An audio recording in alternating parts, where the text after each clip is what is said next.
Pinaubayan na raw ni Senador Bongo sa korte sakaling hainan ng kaso si dating Pangulong Rodrigo Duterte alinsunod sa naging rekomendasyon ng House Quad Committee. Paghahain ng reklamong crimes against humanity laban kay ex-President Rodrigo Duterte, Senator Bato de la Rosa, Senator Bongo at dalawa pang dating PNP chief inirekomenda ng House Quad Committee.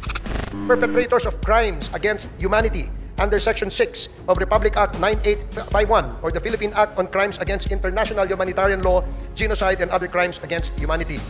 Former President Rodrigo Roa Duterte, Senator Roland Bato de la Rosa, Senator Christopher Lawrence Bongo, former PNP Chief Oscar David Albayalde, former PNP Chief Debold Sinas, Police Colonel Royina Garma, Police Colonel Edilberto Leonardo, and Hermina Muking Espino.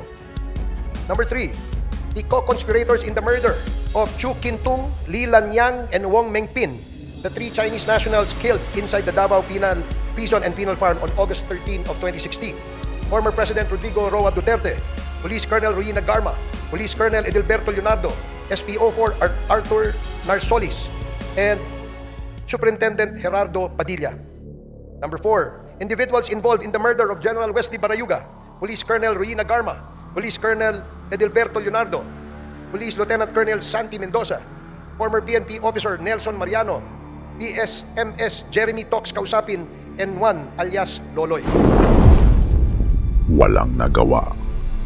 Ingay lang. Sawa ka na ba sa drama ng nakaraan?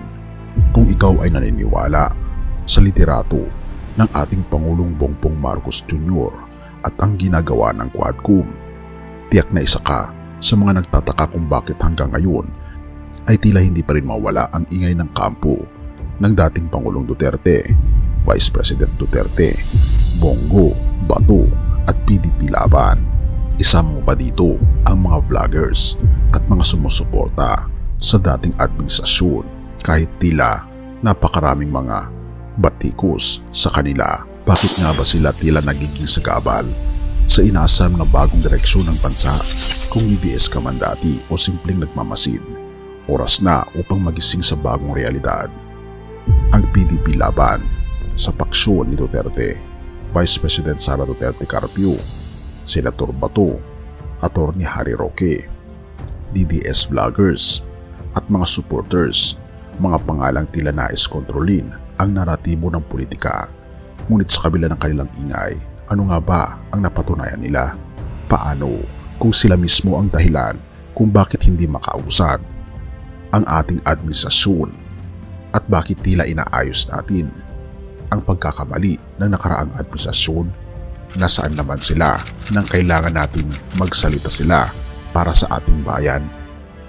Sa 43 pahina ng ulat ng Quadcom, malinaw ang ebidensya, testimonya, dokumento at pati na rin ang mga sariling pag-amin ni Duterte ukol sa sistematikong patayan sa ilalim ng war on drugs. Ngunit ano ang naging sagot ng kanyang mga loyalista?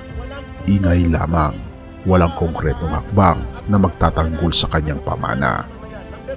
Ang tanong, dapat bang sisihin ang mga nasa likod ng PDP Laban o mga lider na kumakalaban sa ating administrasyon?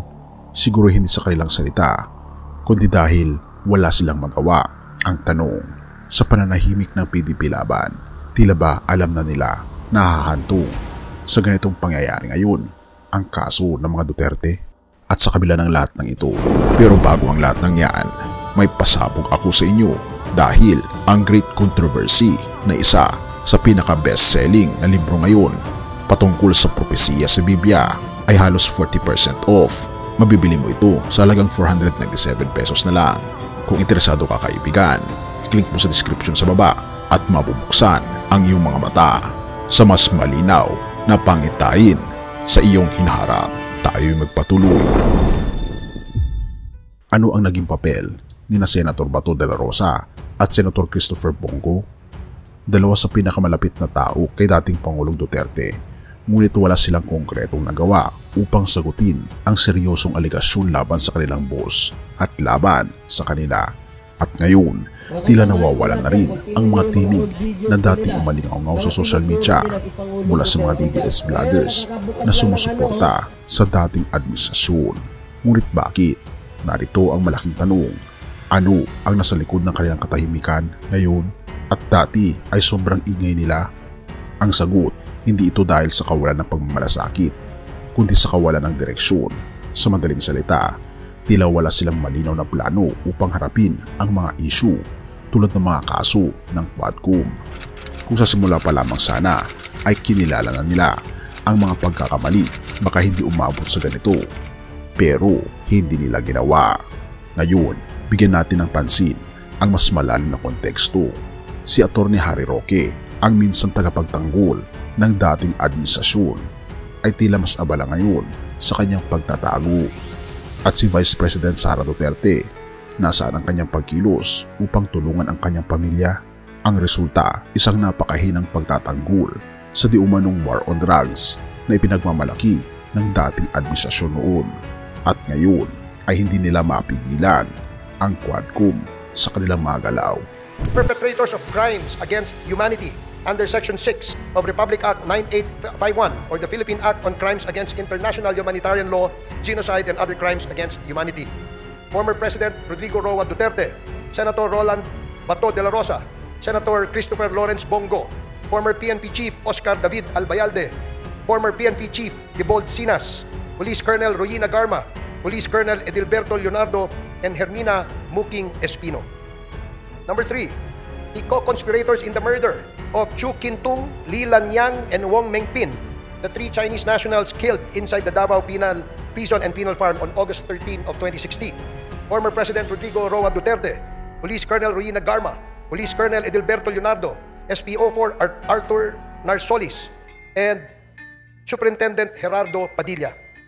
Number 4, individuals involved in the murder of General Wesley Barayuga, Police Colonel Royina Garma, Police Colonel Edilberto Leonardo, Police Lieutenant Colonel Santi Mendoza, former PNP Officer Nelson Mariano, PSMS Jeremy Tox Kausapin, N1 alias Loloy. Lumabas din ang mga pangalan tulad ni na Paulo Duterte at Michael Yang. Ang mga isyong ito ay nagbibigay daan upang lalo pang makwestiyon ang integridad ng partido. Kaya ano ngayon ang silbi ng ingay kung wala namang bunga? Ang PDP laban, ang Duterte faction at ang kanilang mga tagapagtanggol ay tila nagiging mga larawan lamang ng pagkukulang. Ngunit ito ang masakit na katotohanan habang ang Quadcom ay patuloy sa kanilang pagsisiyasat. Ang mga dating haligi ng administrasyon ay tila nagiging mga anino na lamang ng nakaraan. Ngunit ito ang pinakamahalagang tanong. Ikaw bilang isang Pilipino, ano ang gagawin mo? Pipiliin mo bang sumuporta sa bagong liderato ni Pangulong Bongbong Marcos Jr. na naghahangad ng tunay na pagbabago o magpapadala ka pa rin sa ingay ng nakaraan? Mag-isip, tanungin ang sarili sapagkat sa dulo ang bayan natin ang magbabayad ng presyo ng ating pananahimik. Hebreo 12 verse 14, magsikap kayong magkaroon ng kapayapaan sa lahat ng tao at ng kabanalan na kung wala ito'y walang makakakita sa Panginoon. Ang talatang ito ay nag-aanyaya sa atin na sikapin ang pagkakaisa at kabanalan sa ating mga relasyon at pamumuhay. Sa gitna ng mga issue at pagkakahati-hati ng ating bansa, ang tunay na pagbabago ay nagmumula sa pagkakaroon ng kapayapaan at katwiran.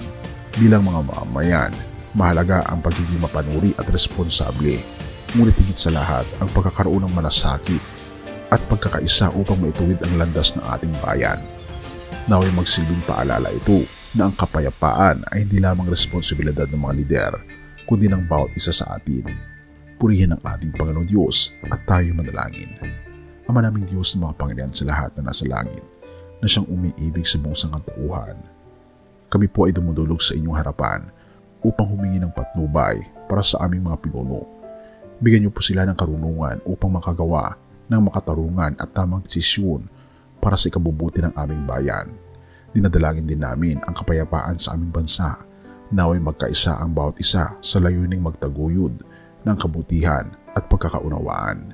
O aming Panginoong Diyos, gabayan niyo rin po ang mga mamamayan na maging mapanuri, responsable at matalino sa aming mga gawain at desisyon, at tulungan kami na magkaroon ng mas malalim na relasyon po sa inyo sa pamamagitan ng pagbabasa ng iyong banal na kasulatan at pakikinig ng iyong mga banal na salita.